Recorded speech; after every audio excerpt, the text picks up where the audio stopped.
Hi, this is Ali Raza and welcome to the physics. ठीक है, आज हम लेक्चर नंबर 8 13 चैप्टर का स्टार्ट करने लगे हैं, इलेक्ट्रोमोटिव फोर्स। तो चलो बच्चों, आप सब लोग अपने अपनी कापी पेन से निकाल लें और मेरा लेक्चर नोट करना स्टार्ट कर लें। ठीक है, और जिन लोगों ने अभी तक मेरा चैनल सब्सक्राइब नहीं किया, काइंडली मेरा चैनल ज़रूर सब्सक्राइब कर लें ताकि आपको हर आने वाली नई वीडियो मिल सके। आज हम पढ़ेंगे इलेक्ट्रोमोटिव फोर्स। आज का हमारा मेजर आर्टिकल जो है ना, वो इलेक्ट्रोमोटिव फोर्स और टर्मिनल पोटेंशियल डिफरेंस के अंदर क्या है, फ़र्क है। ठीक है, इलेक्ट्रोमोटिव फोर्स और टर्मिनल पोटेंशियल डिफरेंस के अंदर फ़र्क को हमने क्या करना है, डिफाइन करना है। एक लम्हे में आपको फ़र्क बता सकता हूँ। जब भी आप क्या करते हैं, दुकान पर जाते हैं, दुकान पर जाके आप सेल लेते हैं, सेल के ऊपर जो वैल्यू लिखी होती है 1.5 वोल्ट, वो एक्चुअली EMF होती है। लेकिन सेल को आप जब घर में लाकर यूज़ करते हैं, ठीक है, उस वक्त जो वैल्यू लिखी होती है यूज़ करके हम लोग जो वोल्ट मीटर के साथ हम जो रीडिंग मेजर करते हैं, उसको हम लोग क्या कहते हैं, उसको हम लोग कहते हैं it is the terminal potential difference. चलिए, तो EMF एक्चुअली होता क्या है? Cell is a source of energy. ठीक है, सेल इज अ सोर्स, तो वो एनर्जी किसको प्रोवाइड कर रहा है? उसके अंदर चार्ज कैरियर होते हैं। वो चार्ज कैरियर को जो एनर्जी क्या करता है, सप्लाई करता है। Energy supply to the unit positive charge. एक चार्ज को जो एनर्जी सप्लाई करेगा वो एक्चुअली किसकी वैल्यू गिवन होगी? EMF की वैल्यू गिवन होगी। एक चार्ज उसने एनर्जी सप्लाई की 1.5 वोल्ट, चलो जी। दूसरा चार्ज उसे भी 1.5 वोल्ट, तीसरा चार्ज उसे भी 1.5 वोल्ट। जितनी उसकी वैल्यू होगी वो उतनी एनर्जी क्या कर देगा, सप्लाई किसको करेगा? Charge.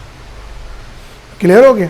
Energy supply to the charge by the source और सेल इज कॉल्ड EMF। उसको हम लोग क्या कहते हैं? EMF कहते हैं। Energy supply to the unit positive charge by the source is called EMF। ठीक है, तो EMF की वैल्यू क्या हो जाएगी? एनर्जी सप्लाई किसको? चार्ज को। एनर्जी बराबर किसके होता है? वर्क डन के। और वर्क डन के नीचे क्या आ जाएगा? चार्ज। और ये EMF E। वर्क डन मेरे पास डेल्टा W/Q और ये मेरे पास क्या आ जाएगा? EMF। ठीक है, जारी बात है, आपने जितनी चार्ज को एनर्जी सप्लाई की, ठीक है, सेल ने, उतना ही उसने क्या किया? वर्क डन किया। तो एनर्जी को मैंने किसके इक्वल लिखा? वर्क डन के। ठीक है, work done by the battery on a charge, और चार्ज ने बाहर जाकर जितना क्या किया? वर्क डन किया। अब यहाँ से मेरे पास इसका यूनिट क्या आ जाएगा? जूल, इसका कूलम, और ये क्या आ जाएगा? वोल्ट। ये इसका यहाँ से क्या आ जाएगा? यूनिट आ जाएगा। क्लियर? अब यहाँ से मेरे पास क्या है? सर्किट में देखिए, ये सेल, ये पॉजिटिव टर्मिनल, नेगेटिव टर्मिनल, और ये अक्रॉस में रजिस्टर। इसके अंदर क्या है? Charge carrier. ठीक है, इन चार्ज कैरियर को सेल जितनी एनर्जी प्रोवाइड करेगा और ये चार्ज कैरियर क्या करेंगे? मूव कर देंगे। ठीक है, तो एक चार्ज को सेल ने जितनी एनर्जी प्रोवाइड की उसको हम लोग क्या कहेंगे? EMF कहेंगे। Energy supply to the unit charge by the battery और सेल और सोर्स इज कॉल्ड EMF।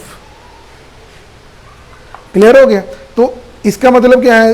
अगर कोई बैटरी 12 वोल्ट की है, इसका मतलब क्या है कि वो क्या कर रहा है? वो 12 जूल एनर्जी एक चार्ज को क्या है? सप्लाई हो रही है। मसलन अगर मैं यहां से MCQ करूं, MCQ देखिए जरा, MCQ। ठीक है, तो जो वर्क डन हुआ है वो 25 जूल है। कितने चार्ज के ऊपर? 5 कूलम के चार्ज के। तो बैटरी की वैल्यू क्या होगी? EMF की वैल्यू क्या होगी? EMF इज इक्वल टू क्या हो जाएगा? 25/5 काट के क्या हो जाएगा? 5 जूल, 5 वोल्ट आ जाएगा। ठीक है, तो EMF कितनी प्रोवाइड की गई बच्चे? 5 वोल्ट EMF थी। ये मेरे पास। इसके बाद अगला कंसेप्ट आ जाएगा इंटरनल रेजिस्टेंस का। किसका कंसेप्ट आ जाएगा? इंटरनल रेजिस्टेंस का।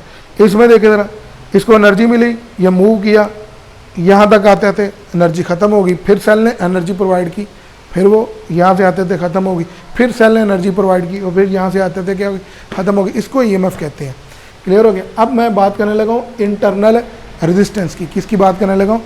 Internal resistance.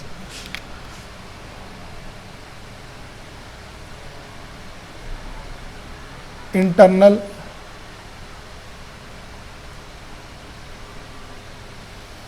रेजिस्टेंस किसकी बात करने लगा बच्चे? Internal resistance. इंटरनल रेजिस्टेंस किसे कहते हैं? इंटरनल रेजिस्टेंस किसे कहते हैं? देखिए ज़रा यहाँ पर ही, ये मेरे पास क्या है? सेल। इसका पॉजिटिव टर्मिनल, ये क्या है? Negative terminal. इसके अंदर कुछ मटेरियल पड़ा होता है जिसे इलेक्ट्रोलाइट कहते हैं। क्या कहते हैं? इलेक्ट्रोलाइट। किसके दरमियान पड़ा होता है? इसको हम लोग क्या कहते हैं?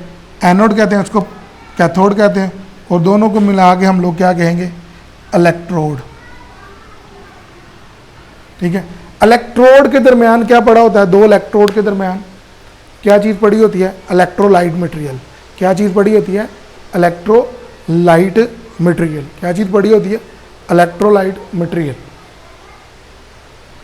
ये इलेक्ट्रोलाइट मटेरियल जब इसमें से चार्जेस फ्लो करना शुरू करते हैं तो उन चार्जेस को क्या करता है? अपोजिशन ऑफर्ड करता है।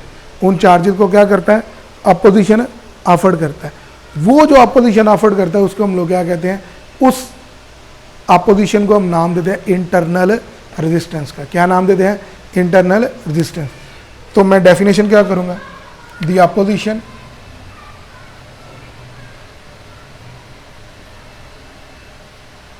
the opposition offered by the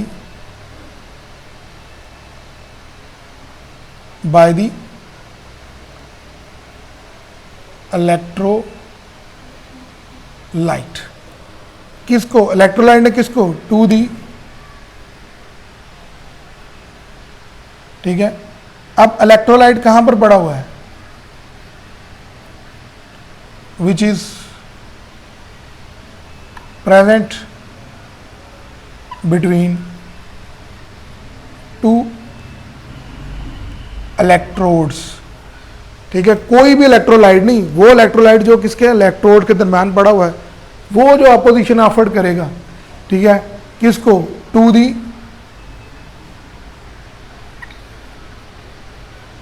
flow of ions. ठीक है। उसको हम लोग क्या कहेंगे? Is called internal, is called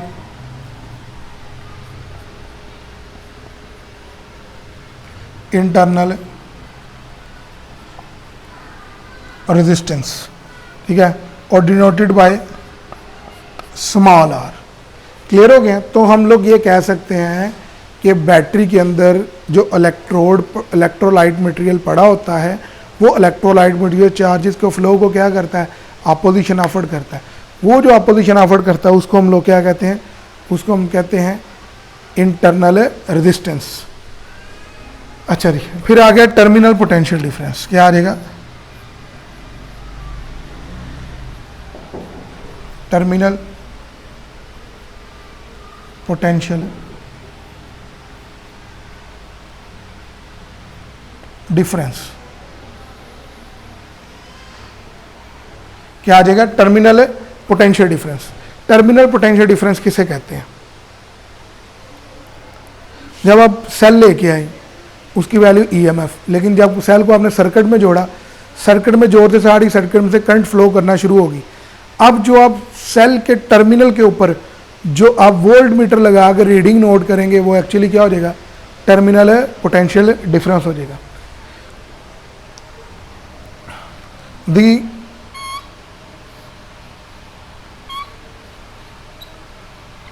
potential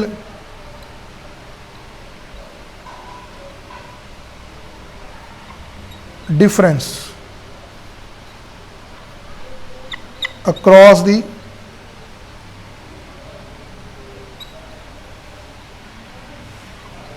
terminal of cell. कब? When the current is being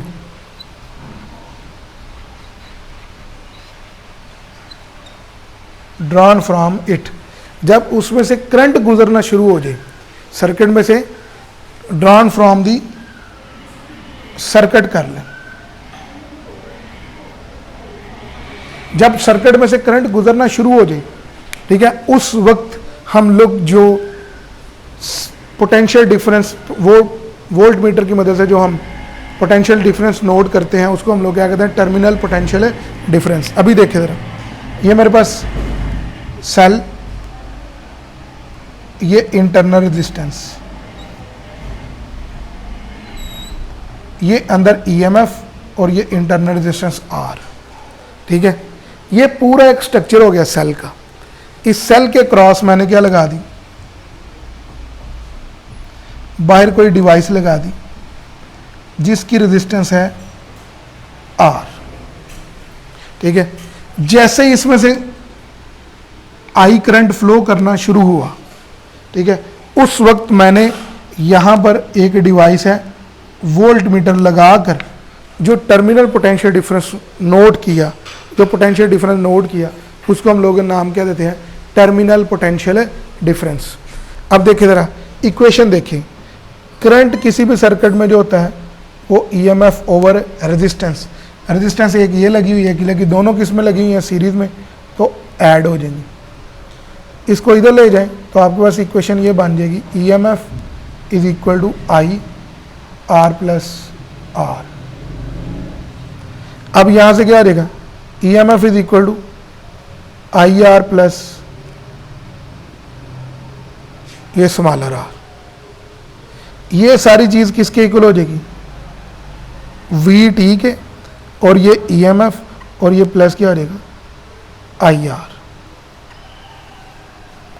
अगर यहां पर देखा जाए, थोड़ा सा अक्ल से काम लें, तो ये वी टी के अंदर ये वाला फैक्टर ऐड होगा, तब वो किसके इक्वल हो जाएगी? ईएमएफ के इक्वल हो जाएगी। इसका मतलब क्या हुआ? इसका मतलब ये हुआ कि ईएमएफ की वैल्यू टर्मिनल पोटेंशियल डिफरेंस से क्या है? ग्रेटर है। ईएमएफ की वैल्यू क्या है? टर्मिनल पोटेंशियल डिफरेंस से क्या है बच्चे? ग्रेटर, ठीक है। क्यों ग्रेटर है? क्योंकि जब सर्किट में से यहां पर जो पोटेंशियल ईएमएफ है, ईएमएफ जब चार्जेस को एनर्जी प्रोवाइड करता है, तो चार्जेस यहां से गुजरते हुए कुछ पोटेंशियल क्या कर देते हैं? इस रजिस्टर के अक्रॉस क्या कर देते हैं? ड्रॉप कर देते हैं, ठीक है। तो जो बाहर निकलेगा, बाहर जो आपको पोटेंशियल नोट करेंगे वोल्ट की मीटर की मदद से, वो क्या होगा? ईएमएफ से क्या होगा? कम होगा, क्योंकि कुछ पोटेंशियल सेल के अंदर इलेक्ट्रोलाइट जो रेजिस्टेंस ऑफर कर रहा है, जिसे हम इंटरनल रेजिस्टेंस कहते हैं, उसके क्रॉस ड्रॉप हो चुका है, ठीक है। चलें, अगर मैंने 1.5 वोल्ट की बैटरी लगाई है तो 0.1 वोल्ट इधर ही पोटेंशियल ड्रॉप हो गया, तो बाहर आपको कितना मिलेगा? 1.4 वोल्ट मिलेगा, ठीक है।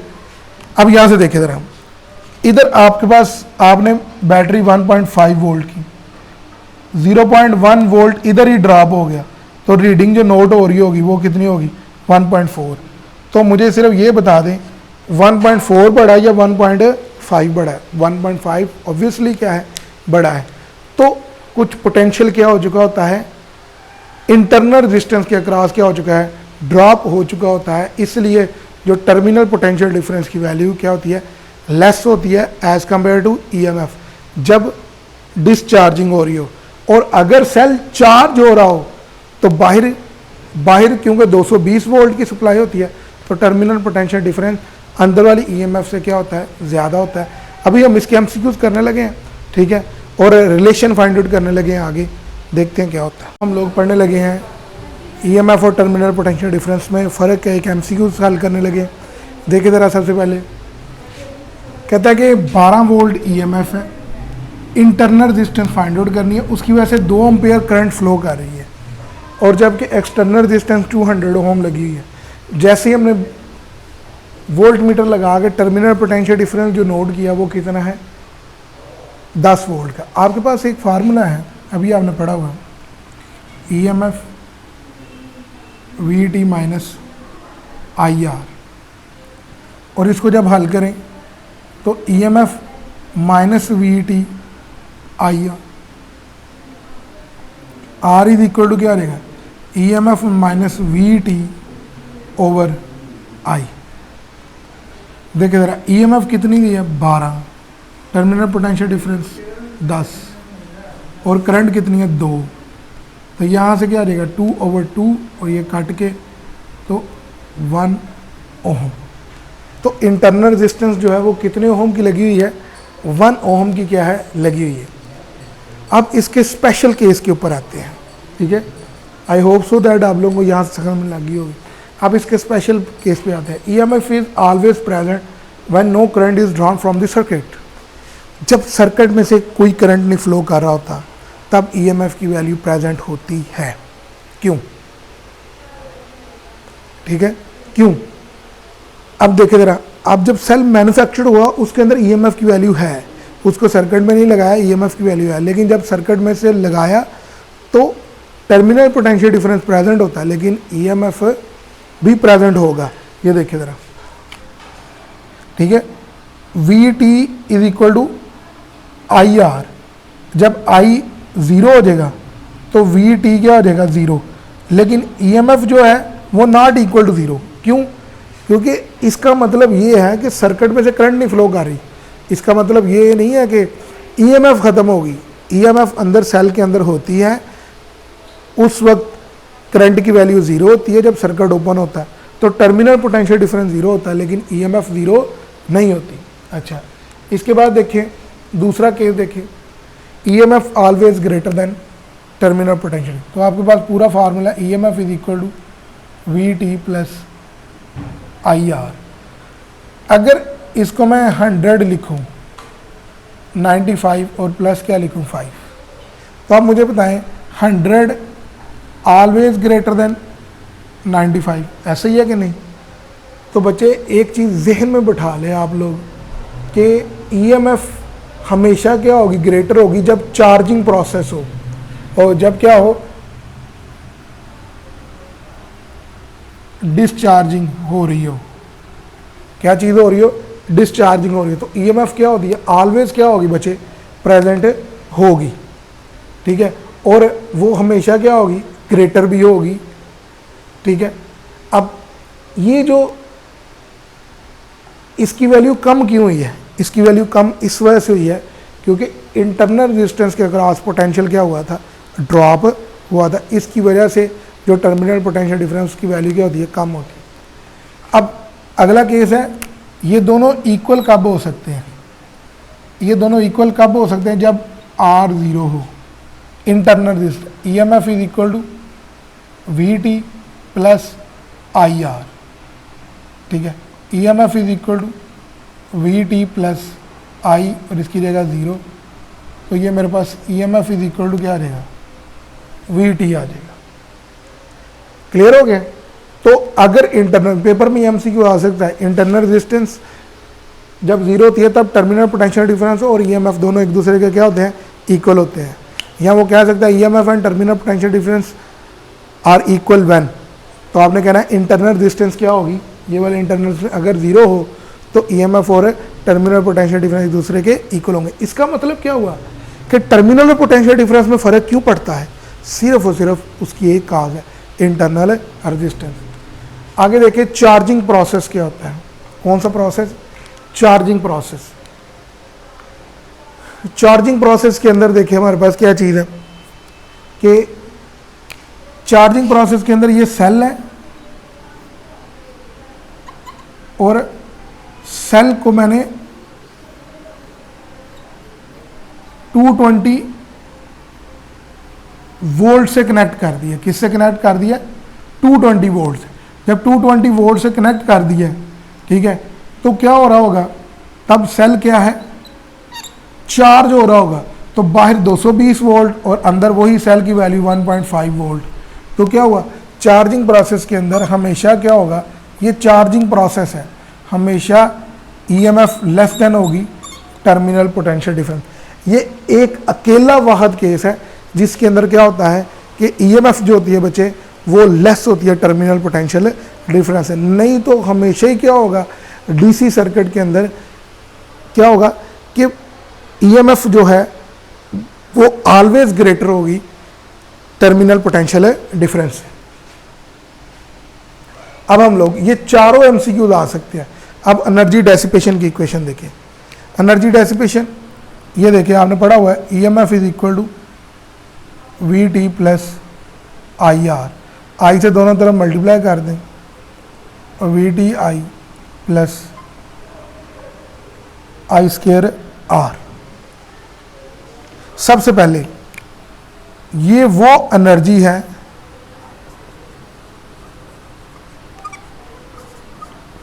जो सप्लाई की है, energy supply by the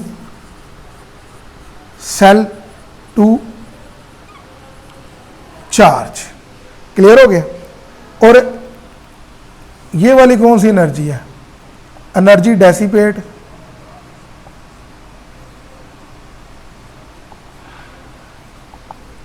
across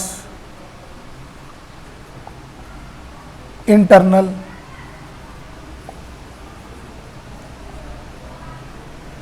resistance. और ये वाली एनर्जी कौन सी है, ये एनर्जी वो डेसिपेट है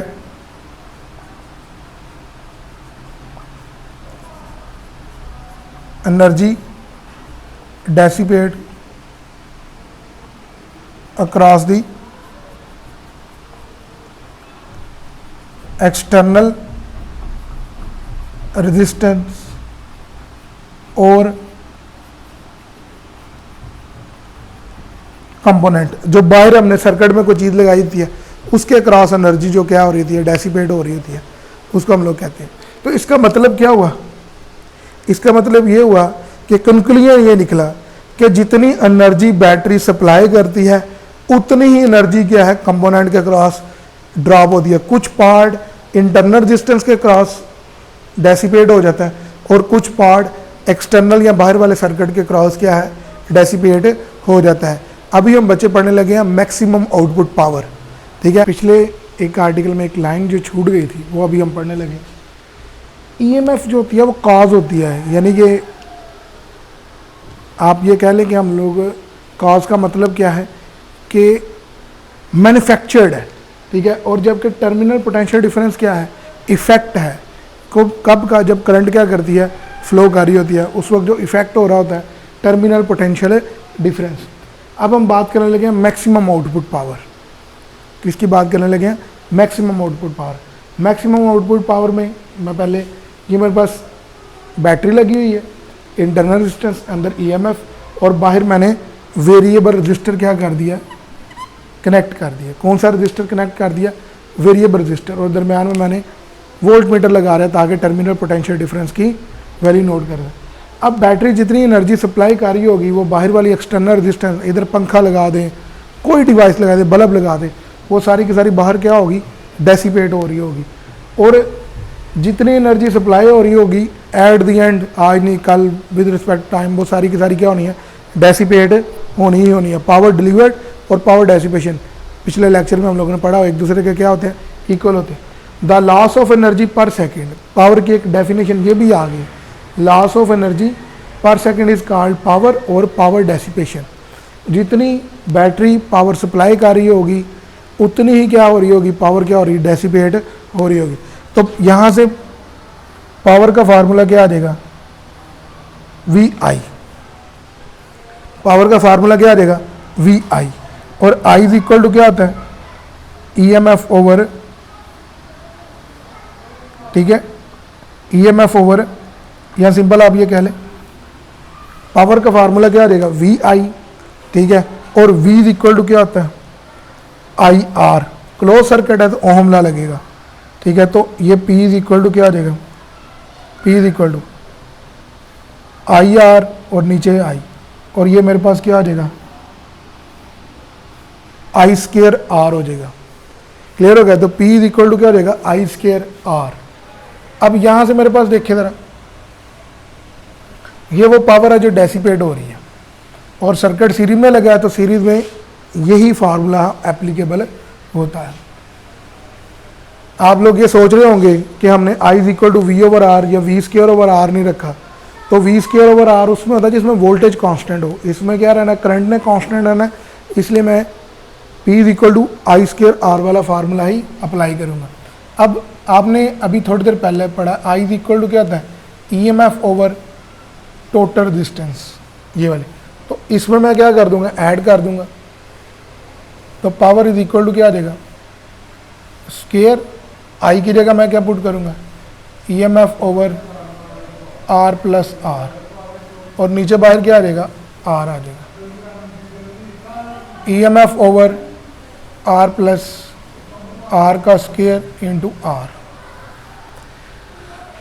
जैसे ही हम इसको ओपन करें तो E स्क्वायर इंटू R, और नीचे क्या आ जाएगा, R का square plus smaller R, A का स्क्वायर प्लस B का स्क्वायर प्लस 2AB। क्लियर हो गया, ये आ गया। अब मैं इसको ऐसे लिख सकता हूँ, पावर को E square R over R का स्क्वायर प्लस R का स्क्वायर प्लस 4R माइनस, ठीक है, 2R इंटू R, या मैं ऐसे लिख सकता हूँ, ठीक है, minus 2R into R and 4R। ठीक है, मैंने क्या किया है, दो इसके अंदर ऐड कर दिए, दो ही क्या कर दिए, सब्ट्रैक्ट कर दिए, इससे इक्वेशन के रिजल्ट के ऊपर क्या है, कोई फर्क नहीं पड़ता। ठीक है, अब ये वाला जो फार्मूला है ये कंप्लीटिंग स्क्वायर हो जाएगा। ठीक है, A square plus B square minus 2ab is equal to क्या आ जाएगा, a माइनस बी का होल स्क्वायर। इसमें ये वाला फैक्टर a हो जाएगा और ये वाला फैक्टर क्या हो जाएगा, b। तो p इज इक्वल टू क्या हो जाएगा, e स्क्वायर r ओवर, इस पूरे को मैं लिखूंगा r माइनस स्मॉलर r का स्क्वायर और plus 4r into smaller r। ये तो थी पावर की इक्वेशन। अब हमने देखना है मैक्सिमम पावर कब डिलीवर होगी। ठीक है, for max output power, output के ऊपर मैक्सिमम पावर कब डिलीवर होगी। ठीक है बच्चे, पावर तब डिलीवर होगी ज़्यादा जब एक्सटर्नल रेजिस्टेंस की क्या वैल्यू क्या होगी, स्मॉलर होगी। जितनी स्मॉलर होगी उतनी पावर वहाँ पर क्या होगी, ज़्यादा डिलीवर होगी। ठीक है, तो मुझे एक्सटर्नल सर्किट की रेजिस्टेंस यानी कि ये वाला R इस R के इक्वल लेके आना होगा, ना कि ये वाला R इस R के इक्वल लेके आना होगा। अगर मैं इस R को इसके इक्वल लेके आऊँगा तो मैं वैल्यूज़ क्या कर रहा हूँ, डिफरेंट कर रहा हूँ। मसलन क्या होगा कि डिनोमिनेटर की वैल्यू क्या होगी, कम होने की बजाय क्या हो जाएगी, बढ़ जाएगी, और पावर की वैल्यू क्या हो जाएगी, कम हो जाएगी। ठीक है, और अब यहाँ से मेरे पास क्या आ जाएगा, P मैक्स आउटपुट के ऊपर E स्क्वायर और इसकी जगह क्या आ जाएगा, स्मॉलर R, और ये स्मॉलर R और प्लस 4R स्क्वायर, ये दोनों एक दूसरे से क्या हो गए, कट गए। तो P मैक्सिमम आउटपुट के ऊपर क्या आ जाएगा मेरे पास, E square over 4R square. अच्छा, वही बात दोबारा, अगर मैं स्मॉलर R को कैपिटल R रख देता हूँ तो ये वाली वैल्यू क्या हो जाएगी, ये वाली वैल्यू बढ़ जाएगी और ये वाली वैल्यू क्या हो जाएगी, कम हो जाएगी। इसलिए हम लोगों ने इसकी वैल्यू को, R की वैल्यू को क्या रखा है, स्मॉलर रखना है। ठीक है, स्मॉलर रखना है, तो जिसकी वजह से ये वैल्यू कम होगी तो आउटपुट के ऊपर पावर क्या होगी, मैक्सिमम क्या होगी, डिलीवर होगी। ये वाला MCQs MDCAT में भी आया और ऑल बोर्ड्स के अंदर भी आ चुका हुआ है पंजाब के। क्लियर हो गया। ये पंजाब के ऑल बोर्ड्स के अंदर ये वाला एमसीक्यूज भी आ चुका हुआ है। ठीक है, अब यहां से देखिए जरा, अब ये 7 आर, क्योंकि इस आर ने भी तो स्मॉलर होना था। ठीक है, तो ये आर इस आर से क्या हो जाएगा, कैंसिल आउट हो जाएगा, और मेरे पास पावर जो होगी मैक्सिमम आउटपुट के ऊपर वो क्या हो जाएगी, E² / 4R। अब ये सबसे मिनिमम वैल्यू हमारे पास आ गई है। ठीक है, ये वाला आर साथ मैंने लिखा है बच्चे, क्लियर हो गया। अब हमेशा आइडियल सोर्स कौन सा होता है, करंट का आइडियल सोर्स। बच्चे करंट का आइडियल सोर्स वो होता है जिसकी रेजिस्टेंस क्या हो, सोर्स की रेजिस्टेंस क्या हो, 0। अगर हम क्या करें, इस सेल की इंटरनल रेजिस्टेंस 0 कर लें तो ये करंट का क्या हो जाएगा, आइडियल सोर्स बन जाएगा। आई होप सो दैट आप लोगों को मेरा लेक्चर पसंद आया तो काइंडली लाइक करें, शेयर करें, और दूसरे लोगों को भी क्या करें, इनवाइट करें मेरे चैनल के ऊपर।